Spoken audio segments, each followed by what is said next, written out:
আসসালামু আলাইকুম। আমার রেকর্ডটি যারা দেখতে পাচ্ছেন সবাইকে রানীগঞ্জ কুশিয়ারা নদী থেকে অভিনন্দন এবং শুভেচ্ছা। আমরা আজকে আছি রানীগঞ্জ কুশিয়ারা নদীর বুকে, যে নদীর বুক ঘিরে নদীর কুল ঘেঁষে দুই পারে দুটি জেলা অবস্থিত। একটি জেলা হচ্ছে হবিগঞ্জ জেলা ওইদিকে অবস্থিত। আমরা যে প্রান্তে আছি প্রান্তে হচ্ছে আমাদের সুনামগঞ্জ জেলা জগন্নাথপুর উপজেলা। আমরা আছি আসলে এই কুশিয়ারা নদীর তীরে। পার্শ্ববর্তী আমাদের পেছনে যে বৃষ্টি দেখা যাচ্ছে এটা হচ্ছে সেই ঐতিহ্যবাহী এবং আমাদের হবিগঞ্জ জেলা তথা সুনামগঞ্জ জেলার কাঙ্ক্ষিত রানীগঞ্জ সেতু। যে সেতু উদ্বোধন করেছিলেন আমাদের সাবেক পরিকল্পনা মন্ত্রী এম মান্নান মহোদয়। উনি উদ্বোধন করে কাজটি সমাপ্ত করেছিলেন এবং ব্রিজটি উদ্বোধন করেছিলেন। আজকে এই সেই ব্রিজ, যে ব্রিজটি দেখতে অনেক সুন্দর এবং দুটি জেলার যে মিলবন্ধন আমাদেরকে আবদ্ধ করেছে, এমনকি আমাদের যাতায়াতের সুপথ বা সুগম অনেকটা সময় বাঁচিয়েছে ঢাকা যাতায়াত করতে। এদিকে অনেক সময় আমাদের সুনামগঞ্জের মানুষ দেখা যেতে প্রায় 3 থেকে 4 ঘন্টা সময় বাঁচছে। ব্যবসা বাণিজ্য যারা করেন তারা এইদিকে যাতায়াত করেন। আজকে আমরা আসলে তুলে ধরতে চাই এই যে রানীগঞ্জ সেতু কুশিয়ারা নদীর যে একটা কুল ঘেঁষে দুইটি জেলার বন্ধন ঘটেছে, পাশাপাশি তার নদীর যে স্রোত, এই নদীর স্রোতগুলো আমরা কিছুটা দেখাবো। দেখেন এই নদীর বুক দিয়েই যাতায়াত করে অসংখ্য অগণিত নৌকা, ভারী যানবাহন। যে যানবাহনগুলো ইট, বালু, পাথর, লঞ্চ, বিভিন্ন ধরনের আসবাবপত্র নিয়ে তারা আসলে মানুষের সেবায় নিয়োজিত থাকেন। আমাদের পাশে আমরা দেখতে পাচ্ছি ইট এবং ইটের নৌকাটি ভাই ভাই নৌকা পরিবহন। এই নৌকায় কিছু শ্রমিক তাদের ইটগুলো আনলোডিং করছেন।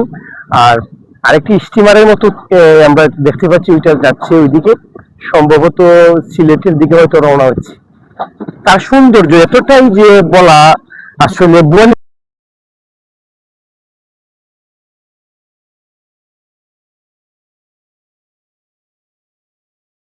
এই কুশিয়ারা নদীর যে মাছ এতটাই সুস্বাদু যা বলা অসম্ভব।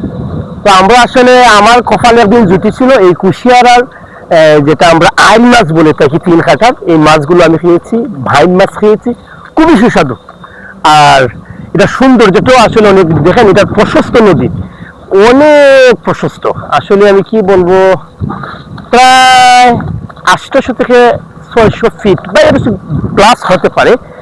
আমি ধারণা আমার করছি যেটা কি এটা 8 থেকে 900 ফিট প্রশস্ত। এই সৌন্দর্যটা আসলে দেখতে গেলে একমাত্র আমাদের এই কুশিয়ারা নদীর বুকে আসতে হবে। এই সৌন্দর্য বুক করতে হলে একমাত্র এই যে আমাদের রানীগঞ্জ সেতু, এই সেতুতে আসতে হবে। আমরা কিন্তু সেতুর উপরে নয়, আমরা সেতুর নিচে অবস্থান করছি। আমরা আসলে দুটি সৌন্দর্য জায়গায় অবস্থান করছি। একটা হচ্ছে সেতুর নিচ, ওই জায়গা থেকে সেতুটি খুব সুন্দর দেখা যাচ্ছে। আর পাশাপাশি যে পানির মিলন মেলা, পানির যে খেলা চলে হরদম, এখানে উজান বাটি, যে এখন বাটির দিকে যাইতেছে, আবার উজান আসবে। এই যে পানির খেলা, এই মাছের খেলা, এগুলো দেখতে হলে এখানে আসতে হবে। আমি এবং আমার ভিডিওর রেকর্ড করছে আমার প্রিয় বাতিজা জনাব আলমগীর সাহেব।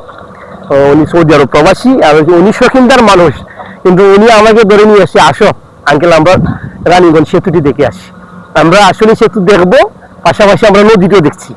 আমাদের খুব ভালো লাগছে। দেখেন কি সুন্দর এই পানিগুলো ঢেউ ফেলতেছে, কি সুন্দর এই পানি, মাছ, নদীর, নৌকার, শ্রমিকের মিলন মেলা স্থল, খুব ভালো লাগছে। আমরা প্রত্যেককে অনুরোধ করব, যদি আপনাদের কাছে সময় থাকে, আপনাদের হাতে সময় থাকে, ঘুরানোর, বেড়ানোর, আল্লাহর সৌন্দর্য দেখার কোনো ইচ্ছুক থাকে, তাহলে অবশ্যই ওই জায়গাটা আপনারা সফর করবেন, ওই জায়গাটা আপনারা দেখে যাবেন। এই দাওয়াতটুকু আমরা দেবো। এই জায়গার মধ্যে আসলে ব্যবসা একটা প্রান্তিক জায়গা ব্যবসার। আমরা এখানে বলতে পারি বালু, ইট, পাথর, ধান, মাছ। আর এখানে রানীগঞ্জ বাজারে দেখছি একটা, আজকে সোমবার, এই সোমবারে দেখছি তার গরুর হাট, বিশাল বড় গরুর হাট। এই গরুর হাটে একটা প্রান্তিক বাণিজ্যালয় বলে আমরা এটা মনে করছি। তো ঠিক আছে, সবাই ভালো থাকুন, এখানে আসার এবং দেখার এই দাওয়াত রইল। সবাই ভালো থাকুন, সুস্থ থাকুন। আজকে এ পর্যন্তই, দেখা হবে অন্য কোনো এক ভিডিওয়ে, অন্য কোনো এক সময়ে। সবাই ভালো থাকুন, এই শুভেচ্ছা এবং প্রার্থনা জানিয়ে আজকের মতো বিদায় নিলাম। আল্লাহ হাফেজ।